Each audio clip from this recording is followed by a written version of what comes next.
तो मैंने बोली मुझे बच्चे के पास रहने दो। जब भी वो आके बहुत मारा, पूरा बाल, लेडीज और जेंट्स दोनों मिल के बाल उखाड़ के भी मारा और चुन्नी उन्नी सारा फेंक दिया, मेरे दुपट्टा उपट्टा सारा लेके मार मारा। हम लोग तो बच्चे के पास थे, बहुत मार मारा हमें, और पीठी पे पूरा मेरे दाग उखाड़ दिया मार मार के, बहुत मार मारा। पुलिसकर्मी कुछ देर के लिए पीछे हो गए और कुछ ही देर में वो आए और सबको जब आए तो सब भागे और हम लोग बच्चे छोड़कर कहाँ भागे। हम लोग बच्चे के पास बैठे थे तो हम लोग को ही मारना शुरू कर दिए, लाठी चार्ज करना हमें लोग को शुरू कर दिए, जिसके कारण हमारी पत्नी को सर पे लगा और इनके पीठ पे लगा। इतनी बुरी तरह से मारे हुआ है कि ये अभी तक शहूर में नहीं है। बच्ची हमारी आ रही थी स्कूल से, एक ट्रेन इधर से थी और एक इधर से आ गई पीछे से। तो आगे वाली आई तो बच्ची रुकी थी और पीछे वाली बच्ची ट्रेन पर ध्यान दिया नहीं, और ट्रेन जो पीछे वाली थी वो हॉर्न दिया नहीं, और अचानक हमारी बच्ची उस ट्रेन के चपेट में आ गई घबरा कर। एक 7 साल की बच्ची शाइस्ता परवीन और एक 8 साल की बच्ची रौनक दिल्ली के किराड़ी प्रेमनगर के रेलवे ट्रैक को पार करते हुए उस वक्त ट्रेन से कुचली गईं जब वो एमसीडी के स्कूल से अपने घर वापस लौट रही थी। दोनों की मौके पर ही जान चली गई। ट्रैक पर अचानक ही मालगाड़ी आई, वो भी बिना हॉर्न बजाए, और परिजन रेलवे ट्रैक पर पहुंचे और लापरवाही की शिकायत करने लगे। भीड़ को काबू करने के नाम पर दिल्ली पुलिस ने लाठीचार्ज कर दिया। सभी लोग भाग गए, लेकिन जिन माता पिता की बच्चियों के शव वहां पड़े थे वो नहीं भागे। पुलिस ने भीड़ काबू करने के नाम पर उन माता पिता की बहुत पिटाई की। महिलाओं को भी पुरुष पुलिसकर्मियों द्वारा इतना मारा गया कि उनके शरीर पर कई निशान हैं। क्या ये मानवता है? क्या ये वही शांति, सेवा और न्याय है जिसकी दलील दिल्ली पुलिस लगातार देती है? 19 तारीख को बच्चियां ट्रेन के नीचे आई और आज भी उनके बैग, किताबें, पेंसिल, रंग और खिलौने रेलवे ट्रैक पर पड़े हैं। अपनी जान गंवाने वाली एक लड़की का जूता भी ट्रैक पर पड़ा हुआ मिला। सवाल यह है कि क्या यही है बेटी बचाओ बेटी पढ़ाओ का नारा? एक फुटओवर ब्रिज की मांग लंबे अरसे से यहाँ के लोग कर रहे हैं, लेकिन ट्रिपल इंजन की सरकार होने के बावजूद भी ना तो फुटओवर ब्रिज दिया गया, और जब इस लापरवाही की वजह से 2 बच्चियों की जान चली गई तो उनके परिवारजनों के साथ किस तरह का बुरा व्यवहार किया गया, ये हमारी रिपोर्ट में देखिए। तो मैंने बोली मुझे बच्चे के पास रहने दो। जब भी वो आके बहुत मारा, पूरा बाल, लेडीज और जेंट्स दोनों मिल के बाल उखाड़ के भी मारा।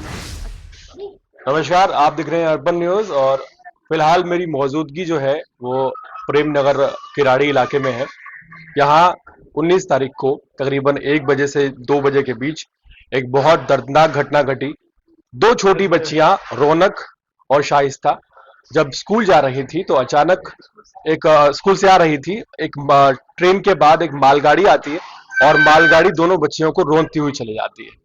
इस घटना ने न सिर्फ सरकार की लापरवाही को उजागर किया, बल्कि ये भी दिखाया कि आज की हमारी जो मौजूदा सरकार है, जिसे ट्रिपल इंजन की सरकार कहा जाता है, वो कितनी ज्यादा संवेदनहीन हो चुकी है।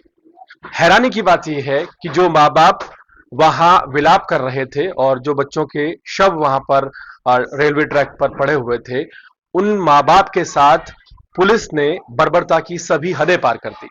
यहाँ पर मौजूद हैं बच्चे के परिजन, उनकी माँ, उनके पिता। सोचिए, एक 7 साल की बच्ची ट्रेन के नीचे आकर कट जाती है और उनके जो अभिभावक हैं, माता पिता हैं, उनको पुलिस इतनी बुरी तरह से मारती है कि हाल फिलहाल ठीक से चलने के लायक भी नहीं है। मैं बात करना चाहूंगा रौनक के पिता से। क्या नाम है आपका? मोहम्मद सगीर। मोहम्मद शकीर, क्या काम करते हैं? बेलदारी करते हैं बेलदारी करते हैं जी। क्या घटना हुई थी, बताइए। घटना, बच्ची हमारी आ रही थी स्कूल से, एक ट्रेन इधर से थी और एक इधर से आ गई पीछे से। तो आगे वाली आई तो बच्ची रुकी थी और पीछे वाली बच्ची ट्रेन पर ध्यान दिया नहीं, और ट्रेन जो पीछे वाली थी वो हॉर्न दिया नहीं, और अचानक हमारी बच्ची उस ट्रेन के चपेट में आ गई घबरा कर। उसके बाद क्या हुआ? उसके बाद हमारे पास फोन आया कि भाई आप कहाँ हो? तो मैं काम पर से लंच में, छुट्टी में थे, लंच खाने के लिए।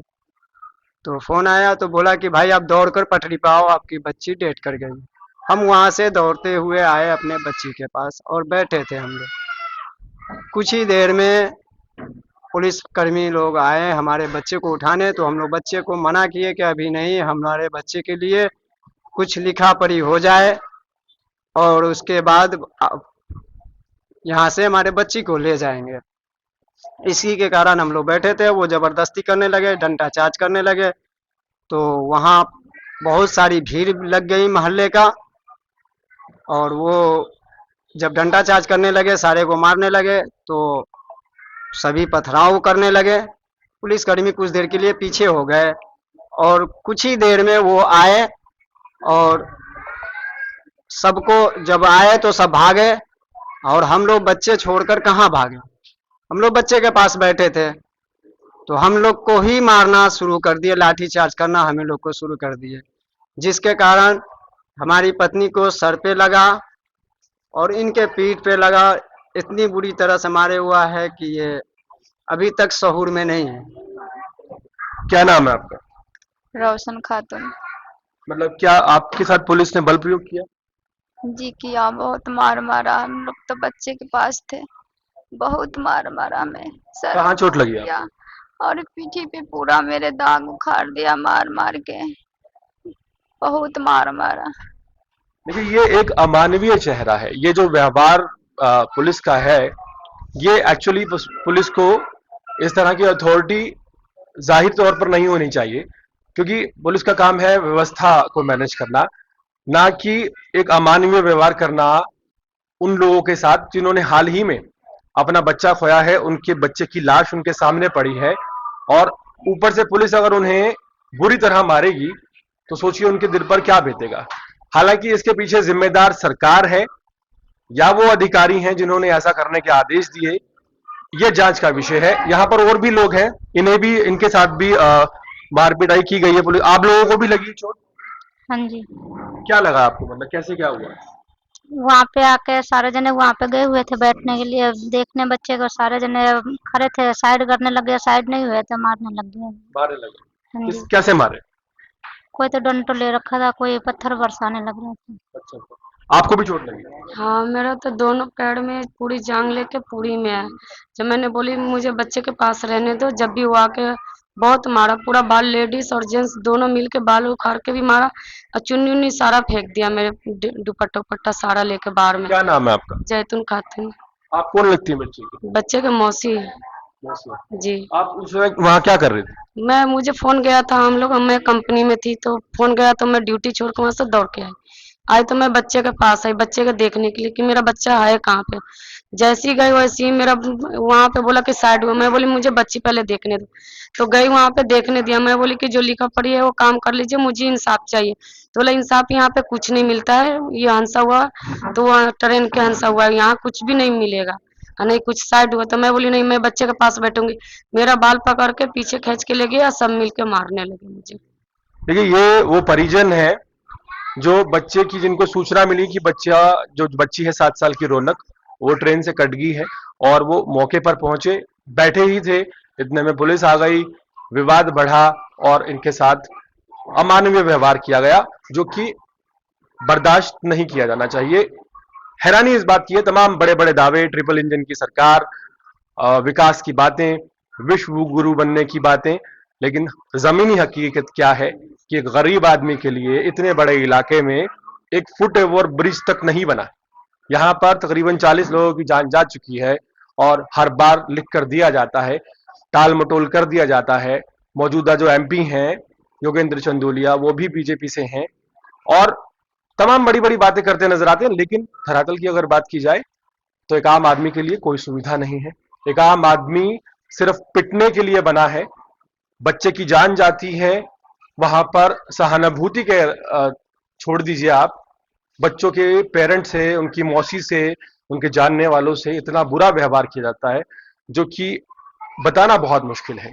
तो ये जो अमानवीय व्यवहार हुआ है, उम्मीद करते हैं कि संज्ञान में लिया जाएगा और उन अधिकारियों पर कार्रवाई होगी, और इसका जवाब सरकार को देना होगा आने वाले समय पर कि गरीब आदमी के साथ ये कौन सी सरकार थी ट्रिपल इंजन की, जिसने 2 बच्चियों के कट जाने के बाद उनके अभिभावकों के साथ अमानवीय व्यवहार किया, उनके साथ इतनी बुरी तरह से मारपीट की गई। एक तो उनका ऑलरेडी आप कह सकते हैं कि मानसिक तौर पर वो टूटे हुए थे, और ऊपर से जो शारीरिक प्रताड़ना उन्हें दी गई वो उनकी आत्मा पर एक ऐसा आघात है तो ताउम्र उनके साथ रहेगा।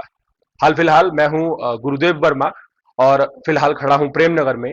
जो दूसरी बच्ची है शाहिस्ता, उनके पेरेंट्स से भी मिलेंगे और जानने की कोशिश करेंगे कि क्या पूरा वाकया था। आप देख रहे हैं अर्पण न्यूज। बहुत बहुत शुक्रिया। ये वही रेलवे ट्रैक है जिस रेलवे ट्रैक पर 19 तारीख को स्कूल से आ रही दो बच्चियां, एक 7 साल की एक 8 साल की, रौनक और शाहिस्ता, उनकी दर्दनाक मौत हो गई। इसी पटरी पर दो बच्चियां कट गई। और यहाँ पर देखिए, ये जो सरकार को आईना दिखाता है, ये मेरे हाथ में उस बच्ची का जूता है। मैं काफी भावुक हूं इस वक्त। ये वो बच्ची का जूता है जिस बच्ची के कटने के बाद उस बच्ची के माँ बाप को मारा गया, लाठियों से मारा गया, उसकी मौसी को मारा गया और माँ की हालत उठने लायक नहीं। यहाँ देखिए ब्लड भी पड़ा है, बच्ची का हेयर बैंड भी है। बेटी पढ़ाओ बेटी बचाओ। ये एक 7 साल की बच्ची रौनक, उसका बैग है, इसमें सामान यहीं पड़ा है कूड़े में। ये शाहिस्ता का बैग है। अभी तक 4 दिन हो गए हैं, बच्ची के बैग से किताबें तक नहीं ले गई पुलिस। ये वो खिलौने हैं जिन खिलौनों से ये बच्चे कभी खेला करते थे। और ये आप सारी चीजें देखिए, ये बच्चियों के कलर्स मेरे हाथ में है। असंवेदनशीलता की हद जो है वो यहां पर नजर आती है। क्या हम इतने पत्थर हो गए हैं कि हमारे अंदर बिल्कुल भी इंसानियत नहीं बची? यहां बच्चियों का शव पड़ा हुआ था, उसके माँ बाप रो रहे थे, शव यहां रखा गया, पुलिस आती है और बच्ची के माँ बाप पर ही लाठीचार्ज कर देती है। ट्रिपल इंजन की यह सरकार, शर्म आनी चाहिए कि एक फुट ओवर ब्रिज नहीं है, हजारों की तादाद में, अभी भी आप देखेंगे कम से कम 100 से ज्यादा लोग इस पटरियों पे आपको नजर आएंगे जो पार करते हैं। और कितनी शर्मनाक बात है कि 4 दिन पहले तो बच्चियां कट के मर गई, उनका सामान तक नहीं उठाया गया। और टाइम वही है, देखिए 12 बज गए हैं, यही टाइम है। और पीछे मेरे आप देख पाएंगे कि एक ट्रेन आ रही है। अगर एक बार कैमरा घुमा के दिखाइए, देखिए कोई हॉर्न नहीं है, कोई हॉर्न नहीं है। अगर ये जो बच्चे अभी मेरे पीछे खड़े हैं, अगर ये बच्चे निकलते हैं, बिल्कुल हॉर्न नहीं दे रहा था, तो बच्चों की जान जा सकती है। यही बेटी किसी मंत्री जी के विधायक की मरी होती तो क्या हाल होता। ड्यूटी भी करते हैं, बच्चों को लेने भी जाते हैं, छोड़ने भी जाते हैं। अरे कभी बच्चे अकेले भी चले गए, माँ बाप की मजबूरी से न जाते हैं। तो इनका का नाम ये है कि माँ बाप डेली लेके बच्चों को आगे पीछे घूमते हैं। इनका गलत कहना है, ऐसे नहीं करना चाहिए इनको। आपको डर नहीं लगता कि ट्रेन आ जाएगी? तो डर तो लगता ही है, क्या करे, बच्चे छोड़ने तो जाना ही पड़ेगा। आप लोगों को कोई दूसरा रास्ता नहीं मिलता है? नहीं, कहीं कोई रास्ता नहीं है, सब बंद कर रखे। पहले फुट ओवर ब्रिज बन जाता, उसके बाद में चाहे जो मर्जी कर दे, इधर बंद कर दे इधर बंद कर दे, किसी को कोई दिक्कत नहीं है। लेकिन ये लोग मजबूर करते हैं लाइन पे आने के लिए। कई हजार बच्चे जो है स्टेशन से निकलते हैं, ये सारी गलियां बंद हो चुकी हैं जिनसे बच्चे निकल जाते थे। अब आगे जाके रास्ता खुला है, ट्रेन आएगी तो ये तो हो गई, एक्सीडेंट तो हो गई होगा। यह प्रेमनगर की जनता में कहूँ 10 लाख से ऊपर है संख्या रहने वाला। सब माता बेटियां बहन काम करने जाती है, कोई घर में नहीं बैठता, सब गरीब परिवार का है यहाँ लोग बाग। सरकार क्या कर रही है? तो इस कितने किलोमीटर दायरे में अगर देखा जाए तो फुट ओवर ब्रिज नहीं है? पूरे नहीं है, कहाँ है, बस वही स्टेशन पे एक ब्रिज है, वही अब तो वैसे से बच्चे जाते हैं। ये एक गली खुल रखी है और हम उधर से जाते हैं, ये गली वाली बंद कर रखे हैं। पहले गली से जाते थे, अब पटरी से जाते हैं। मालूम पड़ा जहाँ तक बच्चे जहाँ डेथ किए थे वहाँ बच्चे के बस माँ बाप खालू सब बैठे हुए थे। तो बच्चे की माँ को और बाप को खालू को सबको मारे हुए थे, जो रिलेशन में थे, तो सबको इतना बुरा तरीका से मारा था। लाठी के उड़ा से मारा था और उसको डंडे से मारा हुआ था, उसको सर पे मारा था, पीठ पे मारा था, बहुत बुरा तरीका से। हमने पूछा किसने मारा बताओ हमको, उसका बैच देखा तू भी बताओ। हमने उसके ऊपर FIR करवाएंगे, कंप्लेन करवाएंगे। तो पुलिस वाला बोला हमने कोई नहीं मारा, कोई नहीं मारा। पूरे ट्रैक पर बच्चों से लेकर बूढ़ों तक सभी घूम रहे हैं और कभी भी ट्रेन आ सकती है। और अभी मैंने यहाँ पर रहते हुए देखा कि ट्रेन आई और ट्रेन ने हॉर्न नहीं दिया। जब बिल्कुल पास आकर उसने मेरे हाथ में माइक देखा ड्राइवर ने, तब उसने हॉर्न दिया क्योंकि उसे लगा कि एक मीडिया कर्मी इस बात को रिकॉर्ड कर लेगा। ये लापरवाही बहुत बड़ी है और इसी की वजह से यहाँ आए दिन लोगों की जान जाती है। हैरानी इस बात की है कि सरकार सोई हुई है और पिटते वही लोग हैं जिनका कोई परिजन मारा जाता है। आपका नाम क्या है?